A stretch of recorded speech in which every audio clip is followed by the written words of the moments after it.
एक मच्छर होते हैं क्यूलेक्स मस्कीटो, जिससे फाइलेरियासिस भी होता था पहले जी। तो वो क्यूलेक्स मस्कीटो के काटने से आपको जेई फैल सकता है। जेई का belt generally eastern UP, Bihar, Jharkhand और कुछ नॉर्थ ईस्टर्न स्टेट्स है, लेकिन बिकॉज अभी लोग वहां से यहाँ आते हैं, माइग्रेशन होता है, तो अभी ऐसा कोई शहर नहीं जहाँ पे पॉसिबल नहीं है, सब जगह। जैसे कोविड के समय में लोग एक शहर से दूसरे शहर जा रहे थे तो ये बीमारी फैल रही थी, ठीक इसी प्रकार आपके कहने का मतलब है कि ये बीमारी भी फैल सकती है और ये वैक्सीन प्रिवेंटेबल है।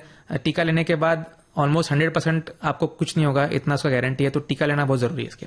तो 0 से लेकर 15 वर्ष तक के बच्चों में और कौन कौन सी ऐसी बीमारियां होती हैं जो टीकाकरण से ठीक हो सकती हैं? कई बार माता पिता अपनी चूक की वजह से बच्चों को टीकाकरण पूरी तरह से नहीं दिलवा पाते हैं, तो आप हम ये भी बताइए कि जो माता पिता निर्धारित समय के दौरान वैक्सीनेशन की निर्धारित खुराक बच्चों को नहीं दिलवा पाते हैं, तब उन्हें क्या करना चाहिए? जैसे कुछ टीके होते हैं जो टाइम बाउंड होते हैं, या तो उसी समय तक दे सकते हैं, जैसे कि पोलियो का टीका 5 साल तक ही देते हैं, उसके बाद जरूरत नहीं पड़ती। ठीक है। जैसे कुछ टीका होते हैं, जैसे कि मैंने आपको बताया रोटा वायरस 6 महीने के बाद जरूरत नहीं होती, क्योंकि 6 महीने के बाद हमारा इम्यूनिटी हमारा ख्याल रखता है। ठीक है। लेकिन बाकी टीके जो होते हैं उसकी कोई उम्र नहीं होती।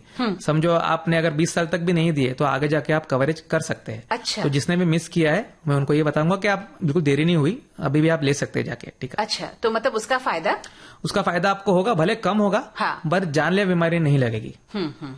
कुल मिलाकर हमें टीकाकरण के प्रति सचेत होना ही होगा। ठीक है, तो सर अब आपकी पसंद का एक गीत सुन लेते हैं।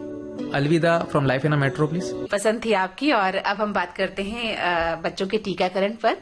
डॉक्टर आनंद, बच्चे को टीकाकरण के लिए ले जाते समय किन किन बातों का ख्याल रखना चाहिए? बहुत सारी भ्रांतियां खासतौर से गांवों में तो माता पिता के मन में भरी हुई हैं, और उन भ्रांतियों के चलते एक तो वो सही समय पर टीकाकरण नहीं दिलवा पाते, और कई बार उनकी पहुंच से बाहर होता है, उन्हें ज्ञान नहीं होता, नॉलेज नहीं होती कि कहाँ किस समय जाकर टीकाकरण करवाना जरूरी है। तो टीकाकरण के लिए जाते समय किन किन बातों का ख्याल रखना चाहिए? टीकाकरण बहुत ही सेफ प्रोसीजर है और बहुत छोटा सा प्रोसीजर है, उसमें कोई दिक्कत नहीं आनी चाहिए। सिर्फ अवेयरनेस नहीं है, खास करके गांव में जैसे बताया आपने, कुछ एक्स्ट्रा करने का जरूरत नहीं है और कुछ ज्यादा करने का जरूरत नहीं है। आराम से आइए, टीकाकरण लेने के 10 मिनट बाद बैठ जाइए वहां पे, क्योंकि थोड़ा सा एक लाखों में एक बच्चे को हल्का सा रिएक्शन आ सकता है, तो अगर वो अस्पताल में होगा तो उसको आराम से हम ट्रीट कर सकते हैं, बट ये लाखों में एक है, बाकी किसी को कुछ भी नहीं होता।